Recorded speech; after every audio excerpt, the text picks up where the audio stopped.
আর তুমি তো রহমান রহিম দয়াময়। ভাষাটা দেখেন কি সুন্দর। এর থেকে কি আল্লাহর আর কিছু বলা লাগে?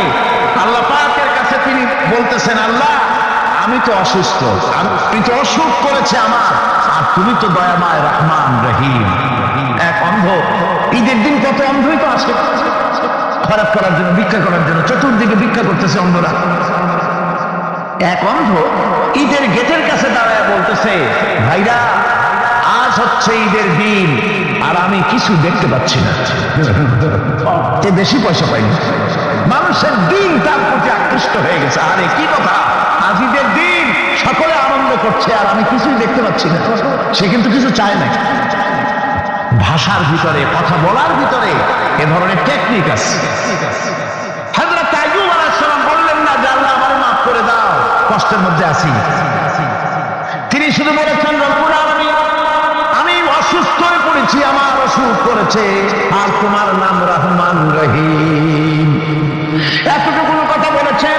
আল্লাহ রাব্বুল আলামিনের দরজায়, তার দরবারে আইয়ুব আলাইহিস সালামের ডাক চলে গেছে। যায় নাই? কোন অসুবিধা আছে নাকি? কোন অসুবিধা নাই।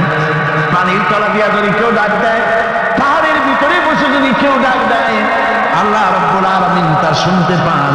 ইউনূস আলাইহিস সালাম মাছের পেটে বসে চিৎকার মেরেছিলেন, লা ইলাহা ইল্লা আনতা সুবহানাকা ইন্নী কুনতু মিনাজ জালিমিন। তিনি বলছিলেন, আল্লাহ তাআলা আমি তোমার প্রশংসা করছি, তুমি ছাড়া উপাস্য নাই, মাবুদ নাই। আমি তোমার পবিত্রতা ঘোষণা করছি, আমি তো জালিমদের অন্তর্ভুক্ত হয়ে গেছি। বাস এতটুকু কথাই বলেছেন। আল্লাহ পাক বলছেন, ইউনূসের ডাক তো কেউ শোনে নাই, পানির মধ্যে কেউ শোনে নাই, জমিনের কেউ শোনে নাই, মহাশূন্যের কেউ শোনে নাই, কিন্তু মাছের পেটের ভেতরে থেকে গভীর অতল দরিয়ার তলদেশ থেকে মাছের পেটের ভিতরে বসে আমার ইউনূস যে ডাক দিল, ওই ডাক আমি আরশের মালিক আমি শুনতে পেয়েছি, আর সঙ্গে সঙ্গে জবাব দিয়েছি।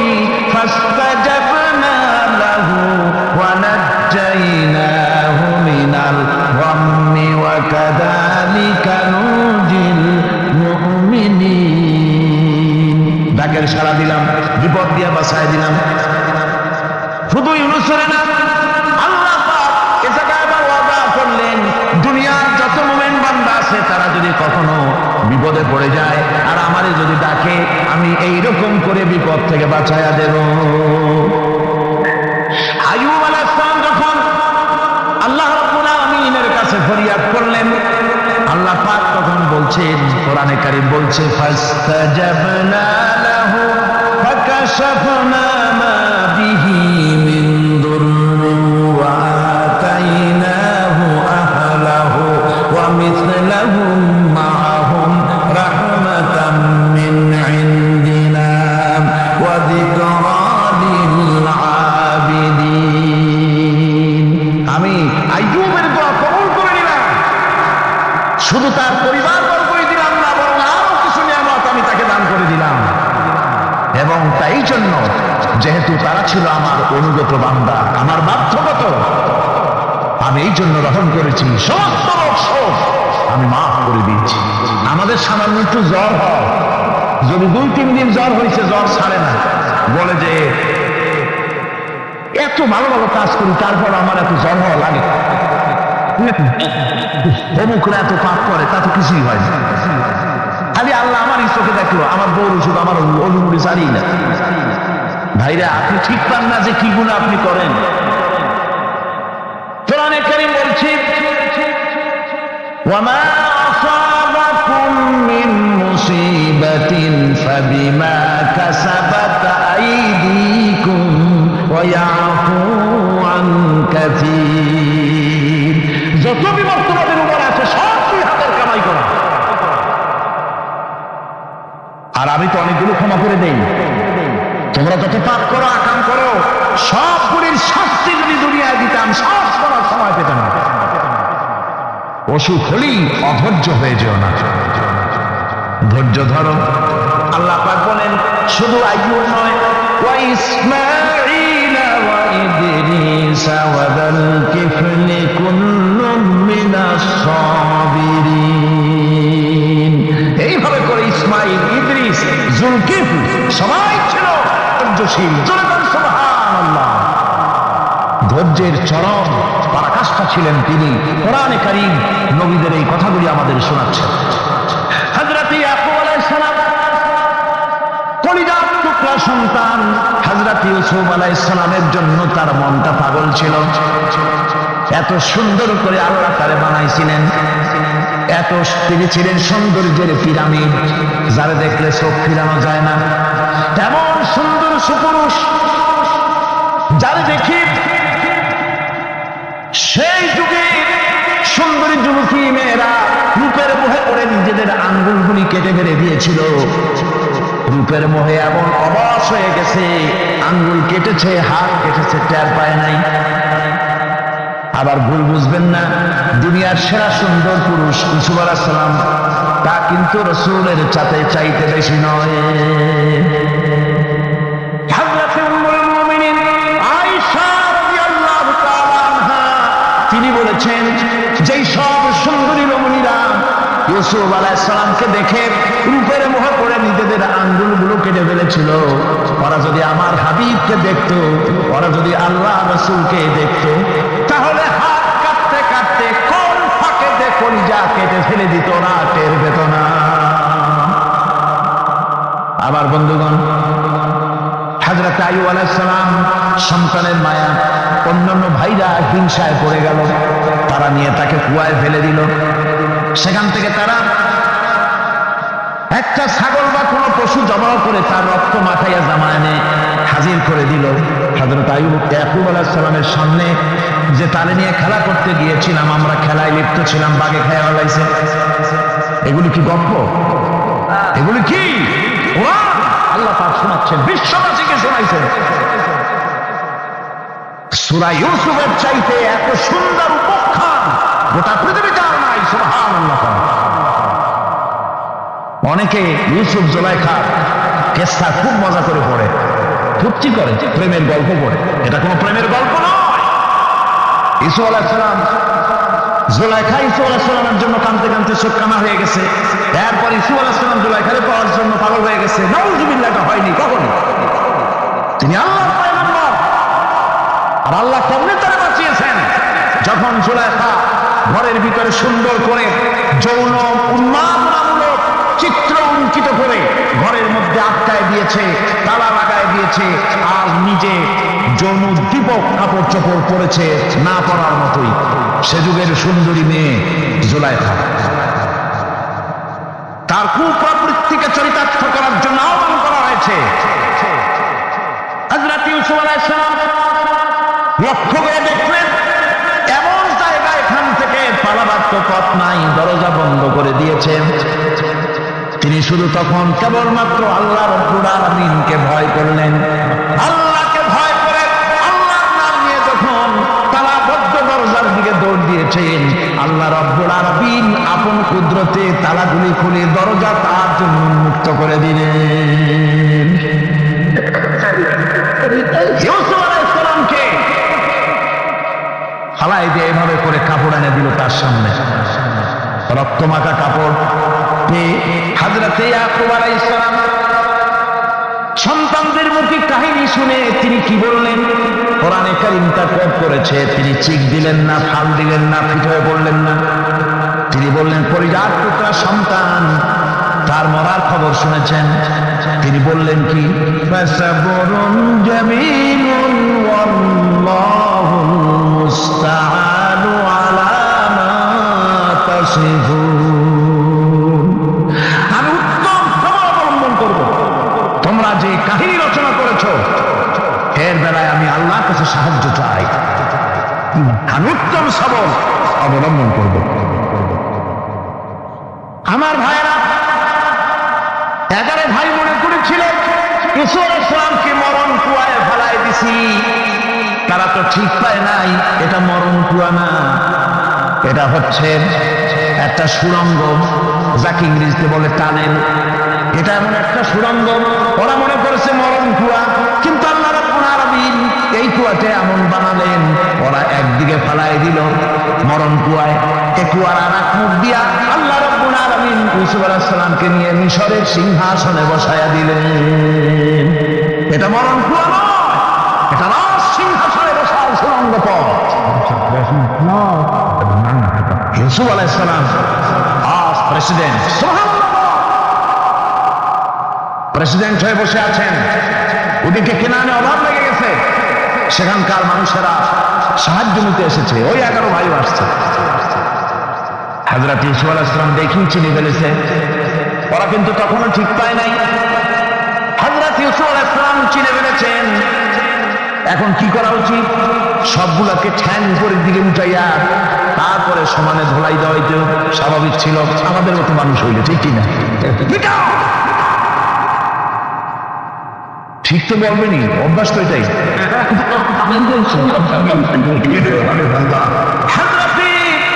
ইউসুফ আলাইহিস সালাম তাদের সামনে পরিচয় দিলেন।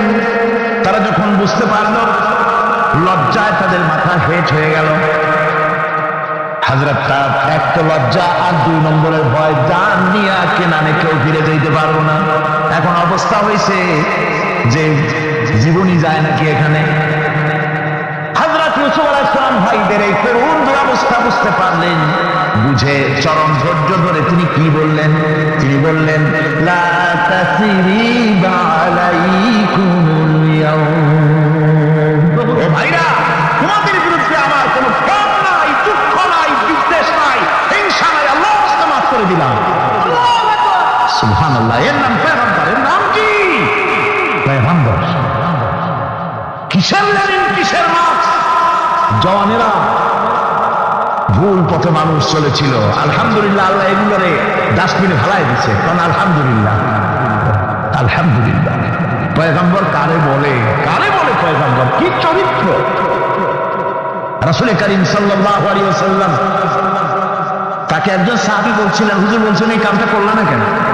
সাহাবী বললেন, হুজুর আপনি যদি চোখের ইশারায় বলতেন, মুখ দিয়ে না কইয়া, তাও তো আমি কামটা করে বলতাম, আমি তো বুঝি নাই। হুজুর বললেন, চোখের ঠাড়ে ঠাড়ে কাজ করা নবুয়তের শান নয়। আল ওয়াদু হুয়া সালাহ, নবীরা যা করেন তা ডাইরেক্ট, অবক্রতা নাই, স্পষ্ট কথা। আমার ভাইরা, হযরত ইউসুফ আলাইহিস সালাম বিনিয়ামিনকে কাছে নিয়ে পরিচয় দিলেন তার ভাইদের সামনে। কোরআনে কারীম বলছে, ক্বালা আনা ইউসুফ ওয়া হাদা আখি ক্বাদ মান্নাল্লাহু আলাইনা ইন্নাহু মান ইয়াত্তাকি ওয়া ইয়াসবির ফাইন্নাল্লাহা লা ইউযীউ আজরাল মুহসিনিন। আমি ইউসুফ, আর এই হচ্ছে আমার ভাই। আল্লাহ আমাদের উপর ইহসান করেছেন। প্রকৃতপক্ষে যারা আল্লাহকে ভয় করে এবং সবর ইখতিয়ার করে, আল্লাহ এভাবে তাদেরকে, তাদের আমলকে বিফল হতে দেন না। আমার এই জামাটা নিয়ে যাও। হযরত ইয়াকুব আলাইহিস সালাম, কলিজার টুকরা সন্তান ইউসুফ আলাইহিস সালামের বিরহ যন্ত্রণায় ছেলেকে কতদিন দেখে না, কাঁদতে কাঁদতে চোখ দুটো অন্ধ হয়ে গেছে। মিশর থেকে কেনানের দিকে জামা রওনা হয়েছে।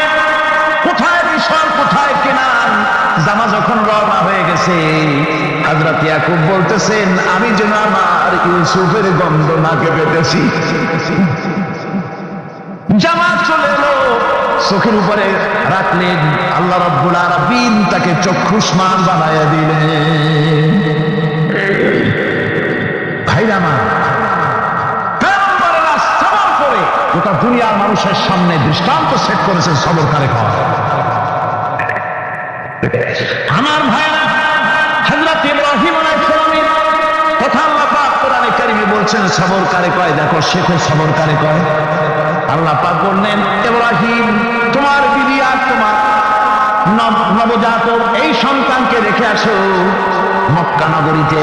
তিনি চলে গেলেন, সেখানে ঘর নাই, বাড়ি নাই, কিচ্ছু নাই, চতুর্দিকে ধুধু বালু আর মরুভূমি। হযরতে হাজরা বলছেন, ইব্রাহিম সামান্য পানি আর খাবার দিয়া আমার সন্তান শুদ্ধ এখানে রেখে দিতেছো, আমি কি অপরাধ করেছি? কোনো জবাব নাই। 2 বার 3 বার বলার পরে হাজেরা বলছেন, ইব্রাহিম গো, তবে কি আমার আল্লাহর হুকুম মতো আমারে রেখে যাচ্ছ নাকি? হযরত ইব্রাহিম আকাশের দিকে আঙ্গুল উঁচু করলেন। কথা বলবেন বা শক্তি বেরোচ্ছে না। 80 বছর বয়সের সময় একটা বাচ্চা আল্লাহ তারে দিচ্ছেন।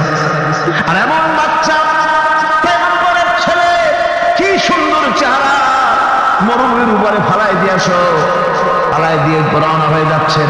মুখ দিয়া কথা সরছে না, আকাশের দিকে দেখালেন। হযরত হাজেরা বুঝতে পারলেন। হযরত হাজেরা বলেন, ইব্রাহিম, কোনো চিন্তা নাই, নিশ্চিন্ত করে বাড়ি ফিরে যাও।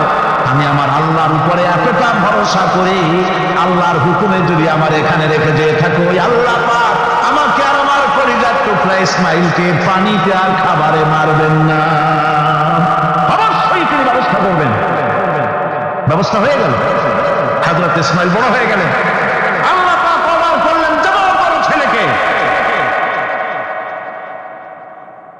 হযরত ইব্রাহিম আলাইহিস সালাম যখন জবাহের প্রস্তাব করলেন, হযরত ইসমাইল তা আপত্তি করতেন, বাবাজি, আমার মায়ের আর আমাকে বাচ্চা অবস্থায় ফেলে গেলেন, খাবার দেন নাই, পড়ার দেন নাই, বছরের পর বছর আমাদের এখানে কাটলো, দেখতেও আসেন নাই, আজ আসছেন জবাব দিতে।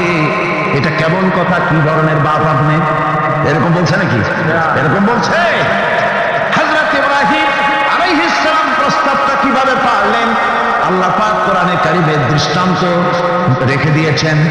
আল্লাহ পাক বলছেন, হযরত ইব্রাহিম ছেলেকে বললেন, ইয়া বুনাইয়া, ইয়া বুনাইয়া, হে আমার কলিজার টুকরা, লাগলাম, হে আমার কলিজার টুকরা সন্তান, ইন্নী আরা ফিল মানাম আন্নী আযবাহু, আমি স্বপ্নে দেখছি আমি যেন তোমাকে জবাই করতেছি। ফানজুর মাযা তারা, তোমার রায় কি বলো? আমি তো স্বপ্নে দেখছি যে আমি তোমার জবাই করতেছি, এখন তোমার রায় কি? তোমার মত কি? হযরত ইসমাঈল আলাইহিস সালাম শুনিয়া দিলেন দৌড়, নাকি না? হযরত ইসমাঈল আলাইহিস সালাম ধৈর্যের প্রতীক, তিনি কি কথা বললেন? তার মুখের কথা কোরআন শরীফ আল্লাহ পাক উঠায় দিলেন। হযরত ইসমাঈল বললেন, ইয়া আবাতি ফাআল মা তু'মারু সাতাজিদুনি ইনশাআল্লাহু মিনাস সাবিরিন, হে আমার পিতা, আপনি যে ব্যাপারে আদিষ্ট হয়েছেন আপনি তা পালন করুন, অবশ্যই আমাকে ধৈর্যধারীদের মধ্যে পাওয়া যাবে। সুবহানাল্লাহ। এক বর্ণনায় এসেছে, হযরত ইসমাঈল বললেন, আব্বাজান, আমি ধৈর্যধারীদের ভিতরে আমারে পাবেন, তবে জবাই করার আগে আমার হাত পাটা একটু বেঁধে নেন, কারণ জবাহের যন্ত্রণায় আপনার গায়ে যদি আমার হাত পা লেগে যায় তো বেয়াদবি হয়ে যেতে পারে। আর আমি বলে আমার জবাই হয়ে যাওয়ার পর আমার রক্ত মাখা জামাটা নিয়ে আমার মা হাজেরারে দিবেন, কারণ তাকে মা বলবার মতো আর তো কেউ নাই। হযরত ইব্রাহিম তাকে বাঁধবার জন্য প্রস্তুতি নিলেন। হযরত ইসমাঈল বলছেন, আব্বাজান, বাঁধবেন না, বাঁধার প্রয়োজন নাই। বলে, কেন? একবার বাঁধতে বললে আবার তুমি নিষেধ করছো কেন?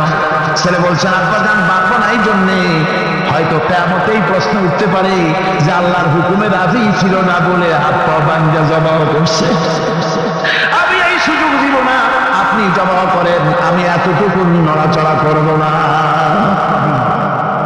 ধৈর্যের চরম প্রতীক হযরতে ইসমাঈল আলাইহিস সালাম দেখাই দিয়েছেন ধৈর্য কারে কয়।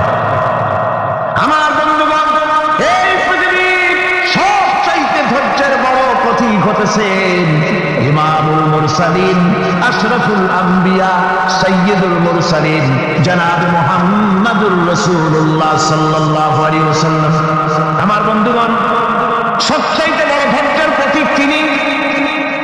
কাউকে একটা গালি দেন নাই জীবনে, কাউকে ঠাট্টা করেন নাই, কাউকে মারেন নাই, কারো মনে দুঃখ দেন নাই। তিনি দুঃখ পেয়েছেন, তিনি কাউকে দুঃখ দেন নাই। তিনি কষ্ট পেয়েছেন, কাউকে কষ্ট দেন নাই। আমার ভাইরা, তায়েফের ময়দান, আমার নিজের চোখে তায়েফে যেদিন আমি তায়েফ দেখলাম, আমি তায়েফে ঢুকেছি, জীবনে কোনোদিন যাই নাই। রমজান মুবারকে আমি সেখানে গেলাম, আমাকে বসার জন্য তারা নিয়ে যাবে। আমি বললাম আগে বসবো না, আমারে আগে নিয়ে যাও, আমার নবীকে কোন জায়গায় ওরা মেরেছিল সে জায়গাটা দেখো। তাইফের সেই গলিতে যখন আমি গিয়েছি, দুই দিকে পাহাড় দাঁড়ানো, তাইফের লোক আমার সাথে ছিল, তারা বলল এই জায়গাটা প্রথম যেখানে চতুর্দিক থেকে নবীজিকে পাথর মারছিল আর আল্লাহ নবী বেহুশ হয়ে পড়ে গিয়েছিলেন। 3টা দিন না খাওয়া, হযরতে খাদিজা নাই, আবু তালিব নাই, মক্কায় জায়গা নাই পা রাখার। নবীজি 3টা দিন ঘুরলেন। নেতারা বলল তুমি যদি নবী হলে তো এতিম হলে কেন? আল্লাহ নবী বানাবার জন্য কি একটা ধনী মানুষ পায় না? তোমার মতো এতিম আর গরিবের নবী বানাইলো কেন? আল্লাহ নবী 3 দিন পর যখন দেখলেন কেউ দাওয়াত শোনে না, কেউ মানে না, কেউ গ্রহণ করে না, তখন তিনি নেতাদের অনুরোধ করলেন ঠিক আছে দাওয়াত তো কবুল করল না, তবে একটা কাজ অন্তত আমি যে তায়েফে আসছিলাম এই খবরটা মক্কায় দিও না, ওরা আরো অত্যাচার বাড়ায় দেবে। এই কাফিরগুলি খবর তো মক্কায় পাঠালো আর সমস্ত যুবকদেরকে লেলিয়ে দিল। যুবকেরা চতুর্দিকে দাঁড়াইছে, রাসূলকে পাথর মারা শুরু করে দিল। আমি যখন রেল লাইনের থেকে হাঁটি, যখন রেল লাইন কোনো সময় দেখি, রেলের পাথরগুলি, রেল লাইনের পাথরগুলি দেখলে আমার মাথায় যেন কেন তাইফের কথা মনে এসে যায়। আরে মানুষের গা পাথর মারলে কি অবস্থার সৃষ্টি হয়? পাথর নূরের শরীর, রহমতের শরীর, কিটি কিটি রক্ত ঝরছে।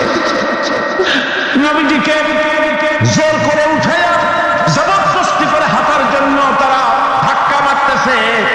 আবার কিছুদিন গিয়ে নবীজি আবার বেহুশ হয়ে পড়েছেন, এইখান থেকে আবার উঠাইছে, আবার ধাক্কা মারতেছে। 3 নম্বরের আর একটা জায়গা আছে যেখানে ভাঙ্গা একটা মসজিদ। তাইফের লোকেরা আমাকে বলল এই জায়গাটা হলো শেষ জায়গা যেখানে রাসূল করিম 3য়বারের মতো বেহুশ হয়েছিলেন, এখানেই হুজুরের রক্ত ঝরেছে বেশি।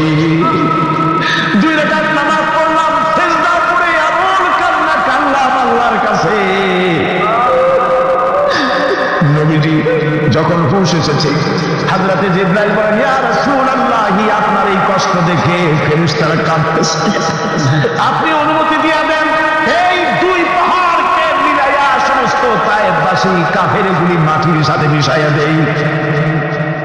নবীজি বললেন জিবরাইল, আমি যদি হুকুম করি আর আমার হুকুম মতো যদি এই কাম করো, একটা কাফেরও যদি না বাঁচে তাহলে কার মুখে পৌঁছাবো লা ইলাহা ইল্লাল্লাহু মুহাম্মাদুর রাসূলুল্লাহ।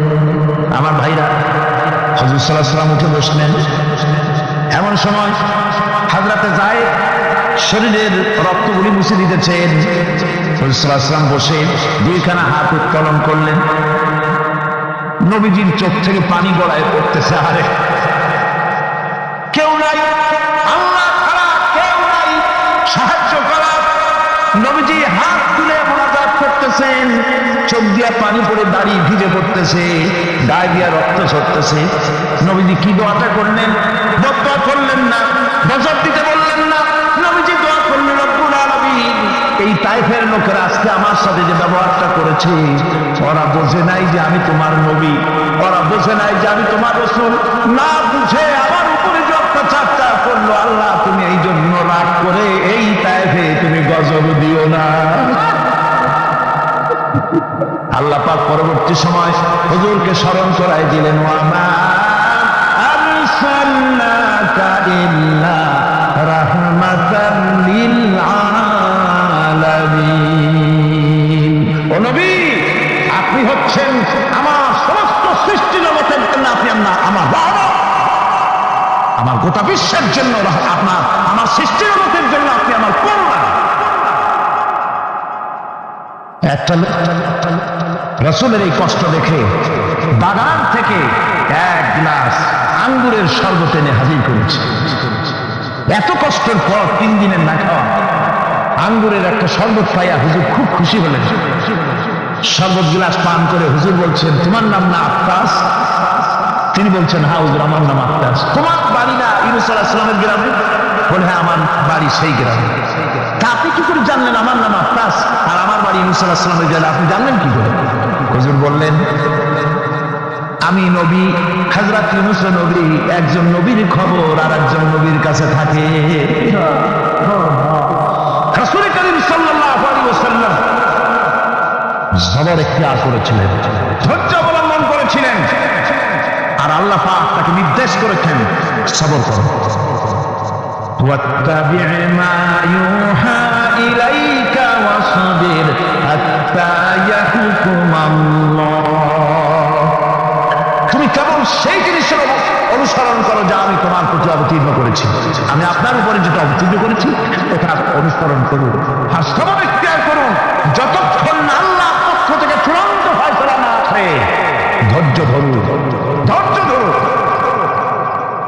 আমার ভাইরা, কাফেরদের নির্যাতনের মোকাবেলায় আল্লাহ পাক তার হাবিবকে সান্ত্বনা দিয়েছেন।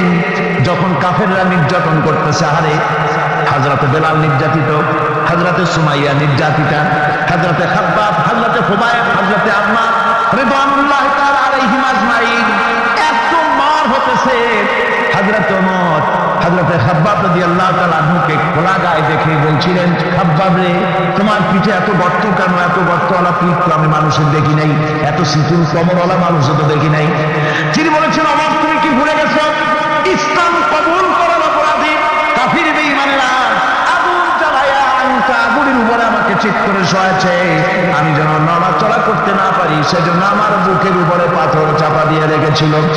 গায়ের চর্বি আর রক্ত গলে গলে পড়ে আগুন নিভেছে, আর আগুন গর্ত করে যে পিঠের মধ্যে প্রবেশ করেছিল আজও পর্যন্ত পিঠের সেই গর্ত সেরে যায় নাই। এভাবে অত্যাচার হচ্ছে সাহাবীদের উপর। আল্লাহ রাব্বুল আলামিন তার হাবিবকে সান্ত্বনা দিলেন, ওয়াসবির ওয়া মা সাবরুকা ইল্লা বিল্লাহি ওয়া লা তাহজান আলাইহিম ওয়া লা তাকু ফি যাইকিন মিম্মা ইয়ামকুরুন। হে রাসূল, সবরের সাথে কাজ করতে থাকুন। আপনার এই সবরের তৌফিক তো আল্লাহই দিয়েছেন, আর ওদের সমস্ত ষড়যন্ত্র, ওদের অপকৌশলে আপনি দুঃখিত হবেন না, চিন্তা করবেন না, ভারাক্রান্ত হবেন না।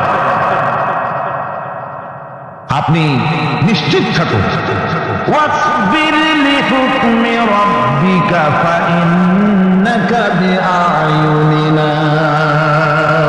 হে নবী, আপনার রবের চূড়ান্ত ফয়সালা আসা পর্যন্ত ধৈর্য ধারণ করুন। আপনি তো আমার চোখের সামনে। সুবহানাল্লাহ, সুবহানাল্লাহ, আপনি আমার চোখের সামনে। কে আপনাকে কি করবে আমি দেখবো না? সুবহানাল্লাহ। মন্ত্রী যদি এই সলিমুদ্দিন মার্কা মন্ত্রী যত আছে, এই